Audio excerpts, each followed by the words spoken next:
So welcome everybody. Thanks a million for tuning in with us today for Dyslexia Overview to Dyslexia Awareness Month. So I'm just going to go through, I suppose, an overview of topics that maybe for both for parents and teachers and even the students themselves, anybody with kind of day-to-day, maybe more challenges with emails and reading and spelling, and then maybe more homework tasks. I suppose it's important to note that obviously this is just an overview of suggestions. This may not always be applicable for every student, and also, a lot more further detail and individual support may also be needed. And we'll talk a little bit about that throughout the session also today. So it's just to note that obviously we're looking at this from, as much detail as we possibly can in one particular session, and then we can kind of chat about details further along from there. Okay guys, so I'm just going to leave them like this, if that's okay for everybody, just because I have kind of questions popping in and there's lots of things happening on the screen, and my own dyslexia will be kicking in. So I'll just leave them like this at the moment, and hopefully everybody can see them again. We're happy to share the recording anyway with everybody, so you'll be able to look into these a little bit further. Just a very brief overview for those that don't know us or haven't jumped on before. I'm Una Buckley. I'm the founder of Blossom4life. I've been very fortunate to work with many organisations to date and been involved in many, many different programs. My organisation works with teachers, corporations, and predominantly with students with learning differences, mainly dyslexia, in terms of that one-to-one support or in that kind of intervention support that they might need on a regular basis. If, as we mentioned, if you have any questions, have any queries, throughout this month we'll have a range of webinars, workshops, and free booklets also available on our website. So please jump in and take anything there that might be useful for you. Also, we kind of daily updates and suggestions and topics around reading and spelling, and a huge amount recently on assistive technology all across our social media platforms. So please feel free to check those out also. A very brief overview of the kind of a range that we look at. It looks kind of longer in that list all spread out, but it's generally they all quite overlap. So we do an initial kind of screening, obviously consultations, both from teachers and parents and from a corporation base. But our main support really is in one-to-one support classes where we work with the students outside of school and helping them with studying, homework, or their kind of day-to-day challenges and struggles. So now for the background, I suppose it's important while we're looking at dyslexia to look at what I call the other banner of neurodiversity. Now again, we can't look at everything in this section and everything is quite diverse, so I really try to fine-tune it as best as possible to give you as much information as possible in this session. You'll jump in and out of dyslexia and the implications of that, but it's important to note that a student may have dyslexia and may also have dyspraxia, which is on our current slide at the moment. Now, dyspraxia more affects our fine and our gross motor skills, so like balance, coordination, maybe playing sports might be challenging, swimming, cycling a bike. They may bump into lockers, maybe drop things regularly. That may be there for a student also, and it may not be. So it's just important to note that we would have loads of students that we would work with that would also be dyslexic and then also dyslexic. For dyspraxia, though, spatial awareness is often really affected. Speech and language, sensory, organization, their sense of direction, they're getting lost. Now again, it's important to note as I say some of these, it's not that we have a difficulty with getting lost, so it must be dyslexia. We don't want to do any self-diagnosis or any diagnosis of other people. It's just that if there is a multitude of these areas and they're at a very significantly challenging level, then there might be further warrants to do a further screening or further assessment in that area. Memory can also be affected here, and then there's thought process and your concentration. Dysgraphia.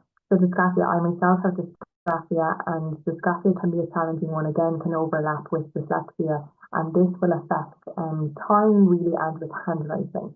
This I find personally is harder to detect at a younger age range because maybe there's less writing on a day-to-day environment in a classroom or at home in school, but also in terms of me moving in towards that assistive technology piece might be really, really useful here. Dysgraphia is generally we're thinking too much versus how fast we can write. So I'm generally never be able to, never be able to type as will never be able to handle just type as fast as you can type. So you'll always be able to type faster than anybody will ever be able to type in the world. So generally, if there is a warrant or a need for further intervention in assistive technology, it can definitely benefit the student if they're open to taking on assistive technology and to typing skills. This, as I mentioned, though, may become more common and may show more signs for it towards maybe the junior cert or the leaving cert cycle, or maybe even in third level education. Now, again, early signs might be presented earlier in the years, but generally speaking, it might be in later stages where that may be more evident. There can be then day-to-day suggestions where, you use particular pencil grips or particular handwriting and tools or particular pages that may also help a student as well. But generally speaking, it would be more challenging to figure out, how to implement those different strategies, and in terms of the kind of array of support that might be needed from a handwriting or assistive technology basis. Hi, Una. Sorry to interrupt you, but we were just Yes, putting Claire. comments in the chat there. It's very difficult to hear what you're saying. Can you hear me a bit better now? Oh, yeah, that's way better. Perfect. Great. Thanks, Claire. I changed over the audio there. No problem. Okay, Thanks a thank million. you. Thanks, guys. Yeah, so as I was saying about the dysgraphia, so again, there might be more challenges there. And again, somebody may have dyslexia with also dysgraphia. So maybe something to spot either at home or even in a classroom context where that may take place. I suppose just going hand in hand, dyslexia, as we know, and thankfully during Dyslexia Awareness Month, there's so much more awareness about dyslexia and the impacts that it may have. And as we move throughout the session, we'll look at maybe some common practicalities on dyslexia. Dyslexia can be, letter or number reversal, but it also is often so much more complex than that fine limited box. It may affect some students with reading, it may not affect them with spelling, it may affect them with sentence structures, it may affect them with speech. So there can be a lot of complexities with then also having the dyslexia piece that really need to be factored into a student's educational performance and how they move through school, and then how they move through maybe their career and later stages post education. So kind of from the practical strategies perspective, guys, so I suppose these overlap both with classroom and with home. So what we try and look at here is when we're obviously working with schools or working with universities, we'll make them more applicable to a classroom context as to how we kind of create a more of a UDL, a universal design approach to learning, and how we can integrate students that maybe aren't neurodiverse and students that are neurodiverse in the same environment. But then also on a home basis, how we have one student maybe that has more challenges in certain areas and another student might excel in other areas, or siblings or cousins or whichever. So it's about trying to, I suppose, make the most out of the time that a student has, and without it being, drawn out to a huge extent, because often, time is a really challenging aspect for somebody with neurodiversity. So some basic kind of overview and suggestions. There is a range of dyslexia font. I highly encourage people to Google it. There's loads of different options, things that can be downloaded. I myself personally don't really use it, and don't find that a lot of our students may use it very regularly, but it has worked for some people previously.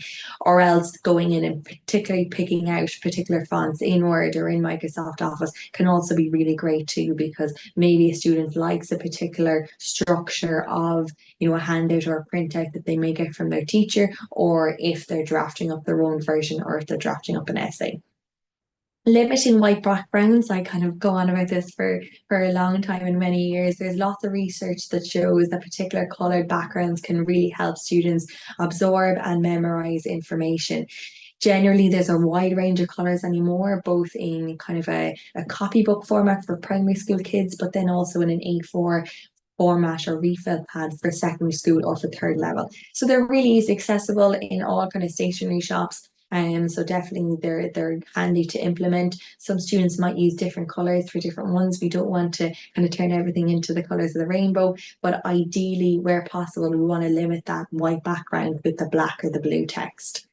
Color overlays are kind of a big section. So if anybody has any kind of queries here, it's something we would follow up on directly. Color overlays may warrant and need further investigation. If somebody has, Irlen lenses or they have difficulties in that space. But color overlays definitely can help. It's like a plastic, kind of like a very small plastic pocket and with different color tints on it. You can get them in a pack of usually 50 or 60. They're really accessible to get, and they go over maybe then the white sheet. So if we are getting a sheet at a day out or something to sign or whichever, those color overlays then are quite portable. They're easy to bring to places into school or at home, and they're also really discreet. So lots of our secondary schoolers, third level students may use these, and actually they're fine to use because nobody really sees them using them. In terms of structure, and this is something we work on with really our younger students as best as possible, because as we move through school, there is a format to completing homework, there is a format to sitting exams, and generally everything needs some bit of a layout structure. We have either an introduction, a middle, an end, or we have bullet points, or we have some form and sequence. And the earlier we can expose a student to those concepts and to those learning, the better chances they have of excelling and moving through the system with as much ease as possible. So again, I'll look at those as we move throughout the session. Limiting and correcting with red pens, I'm glad to say that has massively been reduced, thankfully, as a byproduct of COVID, obviously, with all a huge amount of online corrections, both in primary and secondary school and mainly in third level. There is less and less kind of red pens and X's out and crossing out of corrections. And the main thing with that really is, and it's great to give feedback, and we look at that in a second, but the main thing is that a student generally sees all the errors that they did, and made mistakes and all the things that they did wrong. They're not really then highlighting, this is great, this really improved from your last time when you wrote this, or this really advanced along, or really found this really interesting as a concept. They really hone in on, this was wrong and I spelt this incorrectly. And then it becomes more of a criticism instead of presenting something in a positive way so they can learn from it. One instruction at a time, fairly self-explanatory, but often very difficult to implement in a school setting and in a school context. And the one instruction at a time can be, if we go to the bottom of the classroom, get the tin of paint and come back and get the sheets of paper. All of those things can be quite challenging for a student to remember. So maybe having a system, if there's 2 or 3 things you want somebody to do, maybe having them written down. If they have, a tablet, or can they dictate it into a tablet or into, a note, or whichever format may work for that student is generally the best approach then to adapting. Speaking slowly, not loudly. We used to get this question very regularly, and when we did more kind of teacher seminars, that if maybe we emphasize it a little bit more and speak a little bit louder, will that kind of resonate a little bit differently? And generally, thankfully, there's been limited studies shows that actually is a proven method.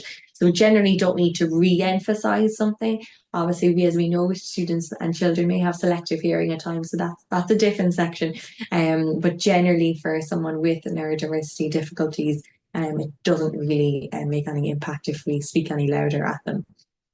Visual cues, movement breaks, and ongoing feedback. So some of them, again, self-explanatory, and just so that we can move through today's session. Movement breaks would highly encourage all kids in all schools to be, I suppose, implementing as much as possible. And that can be as basic as in the classroom activities. That doesn't always have to be outside. That can even be in the chair.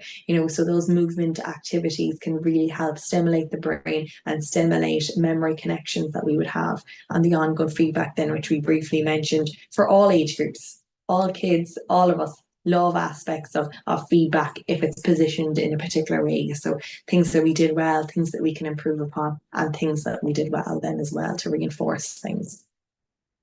Assistive technology. Hope you're all with me. I know it's at a quick enough pace, just so we can get them all in. So assistive technology, again, this is not a finite list. There's probably many ranges of assistive technology that has come out in the last number of days and weeks and months. So it is very individual, and it's really important to stay as best as possible up to date with things that are coming out. So the assistive technology, I suppose, really is going around, thankfully, a considerable amount of time to help with dyslexia and learning differences. However, there maybe are some areas that maybe need further advancement in, and there are other areas that now maybe are not needed as much because, let's say, Microsoft Tool does them quite well. So, for instance, Read and Write is one of the kind of pre-existing packages that would have been available. This is also free for educators and for teachers, and so definitely can be implemented in schools quite regularly and can be used on that basis. Read and Write basically is a platform which you download onto your computer or your laptop. It reads out text, it can kind of highlight things, it can summarize things, and it's quite a useful piece of technology. But again, there might be other tools now that are available in Microsoft and all the different packages that we have built into computers anymore that maybe kind of lessen that need for read and write. LiveScribe, I think, is still, a fabulous piece of technology and not majorly used both at primary and secondary school level, but used a huge amount in universities, mainly in the UK and in the States. The LiveScribe, just to give you a very brief overview, actually looks like a pen. So very, very easy to, I suppose, not draw any attention or have anything that stands out. A LiveScribe is great for people that take a huge amount of notes. So in a workplace setting, in a university setting, in a large conference or a lecture hall, and this is a very useful piece of technology. It has a built-in dictaphone, so at the top of the pen you press record, and you can stop the pen, you get particular type of paper to go with the pen, and then you can plug in the pen and it can, put things over then onto your computer. It can transcribe, it can do a wide range of things. So LiveScribe is very, very useful. Obviously, it's very important to obviously get the permission of the person that you're recording. So that's why it's not as implemented as much in primary and secondary schools. But in third level, they have a bit more of a program in place for recording content and permission and GDPR and all of those things involved in that. Dragon, I think is great. Dragon is a very useful dictate software. Again, dictate versions though have been implemented an awful lot more on Microsoft tools, so that might not be needed as much anymore. But Dragon definitely is kind of highly efficient in terms of its accuracy. So it's still definitely a better accuracy than maybe some other packages, particularly for students that, maybe moving towards the Leaving Cert, writing loads of essays, doing recorrecting, even for students that, don't use assistive technology or don't, have it approved as a state exam basis. Dragon can be great to do out draft versions and then they might handwrite the last version. So it can be great for, kind of implementing those day-to-day and week-to-week school activities. Natural Reader, browser extensions, the Brain, Photomath. So all again, very useful platforms that can be used. It's important to note that maths, unfortunately, is still an area that is lacking a little bit of additional support. So in terms of kind of generating concrete maths awareness for students with neurodiversity, is definitely something that is improving very regularly. And there's lots of maths games though and puzzles and tutorials, so that's definitely there. But as a set piece of math software, it's definitely something that's kind of in the pipeline, I think, in some companies. Luminosity, though, I'd highly recommend for everybody both on today's session, regardless of you have learning differences or not learning differences. And Luminosity is, well, I kind of condense it as a brain training program. Obviously, I don't think they'd be too happy with me calling a brain training program. It does an awful lot more than that. But it's catered kind of for the mid-teenagers all the way up to elderly age group. Don't even think there's a cap on it. Lots of our older students actually would use Luminosity extremely regularly. It's an app and then also it's a computer version. It's free and then there's a paid. Generally still recommend very much so using the free version. And basically it kind of outlines what are your goals or activities you'd like to work on, your memory or your concentration, and each day it will give you 2 or 3 minutes of very, very tiny activities to help work and improve on those areas, but they're all done in a really fun interactive way. So they're all presented as kind of games and puzzles and things to figure out, but really, really effective and a really efficient method, and lots of science went in behind building the platform. Little bit of an overview on spelling. So again, spelling is a very, very complex topic. and by no means can be resolved for all students in this particular session. But this is the kind of condensed summary and that we came across that I think is just a really useful outline for any of us, are learning or trying to memorize or remember words that maybe are challenging on a regular basis. As we start up the top, the bubble approach again can be very, very useful and was used very regularly, maybe 10, 15 years ago in primary schools, and then maybe moved away from it from a time basis. So this might not be something that will be implemented in a school environment, but might be useful at home if there's a particular type of spelling or there's a particular word or an aunt or an uncle or a particular word that somebody is still maybe regularly misspelling, that can be a useful method for them. The number 2, so for the cat bottle, inner color coding. So maybe if a student's learning off their vowels or their consonants, that can be a good way of doing it. So alternating colors. Or again, if there's a particular letter that maybe a student is constantly spelling incorrectly or they're changing it into their own version, then maybe putting that consistently in another color might be really useful and highlights to them. Number 3, the rainbow approach. Don't really suggest it as much just because of its time dependency. That's where our younger kids use like rainbow approach because it took them, 15 minutes to write out one word. So we definitely wouldn't advise it for a very busy homework day. But again, can be useful if it's kind of one isolated regular word that somebody is mixing up. Stairs approach is very, very useful, and then going the alternate way. So like let's say a normal stairs, so starting with B and working its way up instead of going down on a downward scale. This can be particularly useful for really longer words. So here we have 6 letters. But again, like 7, 8, 9, 10, however many letters. And this can be a useful method because then each stair we know we need to add on another particular letter. Writing with your wrong hand is a really, really useful one, and maybe for some of our teachers tuning in, this might be a useful thing for them to look into. There's a huge amount of studies and research done with how we memorize things with writing with our non-dominant hand. And we don't want to write for ages, obviously, because it's probably illegible and maybe quite sore for some people.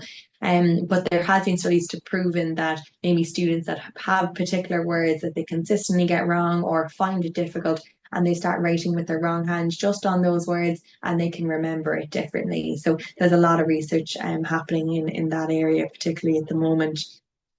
Alphabetical order might be a good one if somebody is learning off their weekly spelling tests and they have, a range of words and a range of topics. Alphabetical can be useful. Rhyming can also be great. So anything that has a rhythm to it generally is stored and retained in our brain a little bit differently. And then dictionary work. To be honest, I'm not a huge fan of dictionary work really, because I think when I used to do dictionary work, you obviously have to know how to spell the word. And if you're in a dictionary and you're caught on letter 3, then you can't obviously find what the word is. But definitely dictionary work online, it can be great. So using Siri or, any of Alexa's, there are any of the in artificial intelligence methods, or even just putting it into Google. They can be really great is to, instead of constantly maybe spelling the word at home or maybe spelling the word in the classroom, getting the student to actually find out what the spelling is can really kind of re-emphasize their focus and concentration on it. A little bit of overview on writing, guys. So I suppose writing again kind of varied throughout obviously primary, secondary and third level, and how much we need to write and the efficiency of our writing can also drastically change. I suppose our main things when we're writing, both in homework and in an exam environment, is that planning method. Lots of students maybe are overwhelmed with facing a white blank page, and lots of students maybe read a question, start straight away, don't do out any kind of rough overview as to what they're going to look at. And the students that get the most marks is where the planning goes into initially. And we often see that in a school context, maybe it's a waste of time or you're going to have more time investing into those things. But generally, if we plan more, we can execute it faster. So it's really kind of balancing out, and we actually might even get a higher mark. Mind maps, we do a particular range of tools and resources both on our social media and our website around mind maps. Mind maps is I feel particularly individual for someone with a learning difference. So a general mind map of just drawing a circle and sticking loads of things out of it isn't really the approach that helps the dyslexic mind absorb and retain the information for a longer period of time. Actually, if anything, it adds chaos, because if you draw a load of words out from a circle, it's actually probably more often than not confusing a student than them retaining it. Mind maps generally are drafted in a layout or in a format that work in a clockwise fashion and are sequential. So again, I won't look into that in this particular session, because there's quite a bit of detail that goes into that from a research basis. But again, follow up with us if you want more information on mind maps or more tools in that area. In terms of the grips, and kind of everyday stationery tools, the Easy Start range we would use with lots of our students. It's often difficult to get. We kind of import them at times from the UK or from the States.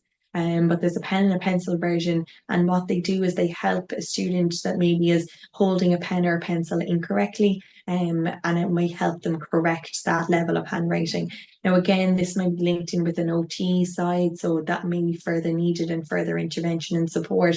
But lots of students with a learning difference maybe hold the pen incorrectly. They also may put too much pressure on a page. A really good indicator of that is if a student writes maybe a paragraph or a passage or two, or even a full smaller A4 sheet of paper, and you turn over the page, and if you can see the kind of the imprint onto the following page, they're generally using too much pressure. So they're generally handwriting in a kind of I suppose in an intense environment, which means that they're going to tire a lot quicker, which means it would be useful to recorrect that so that they can write it for longer periods of time.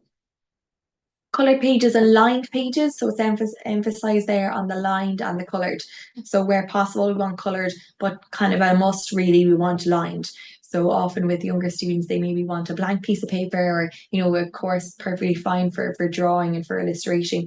But students that, you know, maybe need to write out a sentence, writing a sentence without it lined or ruled is almost next to impossible for most people, regardless of whether they have dyslexia or not. You know, the line may start and then it might gradually deteriorate down the side of the page. So that lined approach is important, because that's the nature of the body of work that they'll always be involved in. So in an exam environment, if they're either typing or they're handwriting, they're nearly always going to be writing in a straight line and on to the next line. So getting into that pattern again as early, as quickly as possible really helps prevent any kind of adjustment periods, or this is all new when they're in junior cert or transition. Getting those in as early as possible, late primary, early secondary is really important. Coloured pens and coloured markers. Again, I got a student here actually only earlier today, and nearly every second word was highlighted in a different colour and different letters, and this thing underlined. And I put the page up a little bit further away onto the wall, and I was like, okay, what is important actually on this page? And they had no idea, because everything looked like it was vital and essential. You know, so we really want, if we're studying or we're doing out a piece of homework, we really want just things to stand out that are important, and the rest of the things should be in just normal text or in normal colour. Visual storyboards, I think, are great for maybe passages for a student to learn off, or summarising a story, or writing out, you know, a personal essay if they're kind of moving through secondary school and they've lots of information to learn. We're always kind of doing that generally in a written and in a passage and an essay format, but visual storyboards can really help with memorising and learning off the material. So it's about, I suppose, adapting all of the text that they've written into a visual representation, so that it can store it in their brain a little bit easier. Also on that point, we've lots of students recently, and over the last while, that are not only using audiobooks, because obviously the transmission there of information, but also using an audio version of maybe the story that they need to learn off, or their weekly spellings. You know, putting them in, saying it themselves can also be very important, and then listening back to it with their own headphones, maybe the Thursday night or the Friday morning of the test, as a really useful indicator. And they might look at it as well while they're listening to it, so then they're kind of doing the two-way multi-sensory approach, but also listening to it even in the car or anything can be really important. General layout, which we spoke about briefly, as the general construction of, you know, any homework or any essays or exams, so we won't look at that at the moment. Draft attempts, I think, are just so vitally important, and I kind of live and die by draft attempts with the students that we work with, because I suppose to perfect things and work on things is generally redoing and re-going over. And for someone that has a learning difference, generally something isn't, fully the way we want it to be in the first go anyway. So doing out those draft attempts, maybe just for older students, obviously if a primary school kid really wanted to obviously learn maybe something individual, and that would be a different piece of work. But for secondary school students that again are doing regular essays that they'll know they'll need to produce maybe in an exam context, doing those draft attempts until they're happy with that version, until that version makes sense to them, and then it's presented to them so then they can memorize it and understand it an awful lot easily and easier.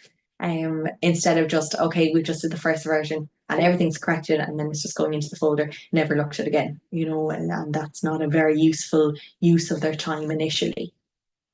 And then obviously if the handwriting is still very challenging, again, doing further approach and further intervention may be needed, but then hopefully a move towards typing platforms might be useful as well.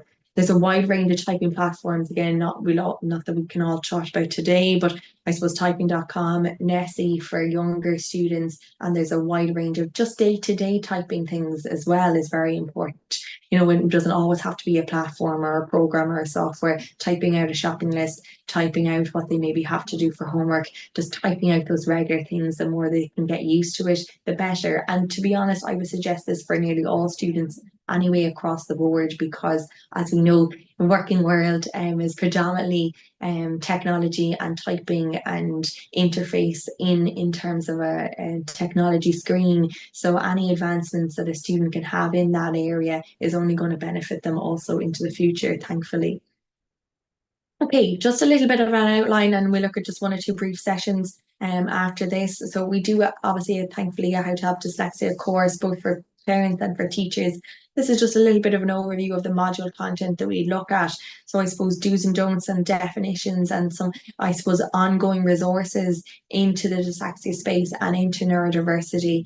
We do a wide range of classroom strategies then and practical tips, both for teachers and parents and then for lecturers. But the main basis of this is around the homework and the study tools. So the study skills and the homework strategies. How do we get a student ready to do homework? How do we execute homework in a short space of time? And then how can we help a student study and absorb the information so they can produce it in a learning environment? Health and well-being, vitally important, as we know that there's many strands that overlap with neurodiversity and with the mental health difficulty. And then our last modules look at our spelling and writing and our assistive technology. So again, that's available on our website if anybody's any further questions or wants more information about that section. Obviously that's just a follow on from today's workshop. So there's a lot more information in that section also. Okay, nearly there. So a little bit on confidence and resilience. And again, this is kind of a whole workshop piece in itself. So it's by no means limited to this slide and very much doesn't do it justice, but is all like we can slot in. But it's very important also to look at confidence, resilience for someone that has a learning difference, whether they're assessed or not assessed. Is something that's very problematic and something that can really be eroded away throughout school and throughout even college or the workplace. To build back up confidence and resilience, and we did a segment on this recently in our podcast, is that exposure maybe to different things, different tools, different environments, different ways of doing things. So then we redevelop those coping mechanisms and strategies. Lots of students that we would work with on a day-to-day basis, the main thing that they may come for in their initial piece, along with their extracurricular or the curriculum activities, is confidence. And their confidence maybe has changed over the previous months, or somebody's seeing a major difference in how they behave and their confidence is taking a knock. And I would definitely suggest, I suppose, both for parents and teachers, maybe monitoring that approach, and definitely something that would need further support in if a student is making kind of significant changes in that space. Some kind of useful things that might help. Teaching, I suppose, and discussing aspects of resilience and confidence if a student is open to doing that.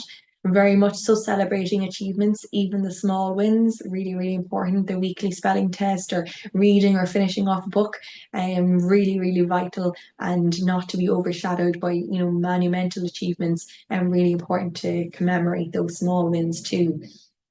Positive feedback, compliments, and then, as we know, trying to like limit social media and limit comparisons of others to try and work on the skills of that core person instead of, I suppose, comparison to other people.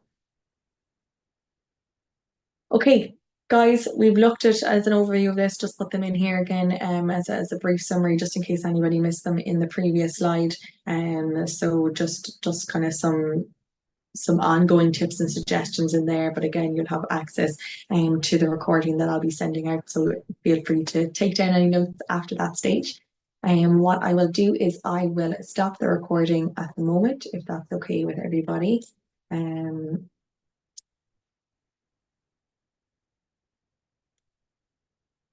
Give me 2 seconds there now.